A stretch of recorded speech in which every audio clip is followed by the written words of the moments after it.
নমস্কার বন্ধু, আপনি যদি কর্কট রাশির জাতক জাতিকা হয়ে থাকেন, আপনার নামের আদি অক্ষর যদি ড কিংবা হ হয়, তবে 1431 সাল অর্থাৎ চৈত্র থেকে বৈশাখ পর্যন্ত আপনার কেমন কাটবে, আপনার রোজগার, আয় ব্যয়, সঞ্চয় কেমন হবে। এবছর আপনার শিক্ষা, চাকুরি, প্রেম বা বিবাহ, দাম্পত্য জীবন, রোগ শোক, ব্যাধি, আপদ বিপদের কোনো আভাস আছে নাকি। এবছর আপনি কোন রত্ন, কোন ধাতু, কোন গাছের মূল পড়বেন, যাতে করে আপনি বৎসরটিতে ভালো থাকবেন। আমি এক এক করে সবগুলো বলবো, আপনি শেষ পর্যন্ত শুনতে থাকুন। আপনার মনোমতো হলে লাইক ও শেয়ার করুন, আর যারা আমাদের চ্যানেলে সাবস্ক্রাইব করেননি তারা অবশ্যই সাবস্ক্রাইব করুন। আপনার রাশির অধিপতি হচ্ছেন চন্দ্র। এবছর রোজগার ও আয় আপনার মোটামুটি ভালোই হবে।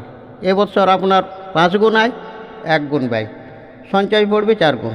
বর্তমান বৎসরটা অতি লোভের বশবর্তী হয়ে ক্রোধ বৃদ্ধিতে সমস্যা তৈরি হতে পারে। জলজাত এবং পানীয় দ্রব্যের ব্যবসা, শিক্ষকতা শুভপ্রদ হলেও অন্য বিষয়ের ব্যবসায় সতর্কতার প্রয়োজন। হঠাৎ অর্থনৈতিক ক্ষতি হতে পারে। সাহিত্য সংস্কৃতি জগতের সঙ্গে যারা যুক্ত রয়েছেন তাদের শুভ ফল হতে পারে। এবছর মানসিক সমস্যা দেখা দিতে পারে। গ্যাস এবং গ্যাস সংক্রান্ত ব্যাধি আপনাকে কষ্ট দিতে পারে। প্রেম বা বিবাহের ক্ষেত্রে যারা ঘোরাঘুরি করছেন, শ্রাবণ মাস পর্যন্ত তাদের মনোবাসনা পূর্ণ হয়ে যাবে। শ্রাবণ ভাদ্র মাসটা আপনার এবছরের অর্থ সঞ্চয়ের মাসও বটে। যারা সন্তান লাভ থেকে বঞ্চিত আছেন, এই বৎসর তাদের সন্তান লাভের উপযুক্ত সময়। তাদের হয়তো সন্তান হয়ে যাবে। আপনার সবই ঠিক, কিন্তু হৃদয় খুব দুর্বল। বেশি পরিশ্রমে বুক ধড়পড় করে।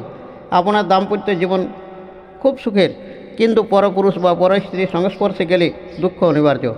আপনার শুভবার সোমবার। মঙ্গলবার আপনার অশুভবার।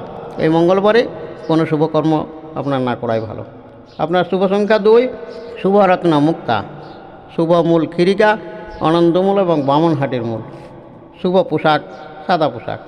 আপনার ইষ্টমন্ত্র ওং হিরণ্যগর্ভায় অব্যক্ত রূপিণে নমঃ।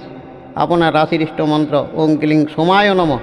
আপনি কমলা যন্ত্র ধারণ করতে পারেন। তাহলে বন্ধু, নমস্কার, আজ এ পর্যন্ত।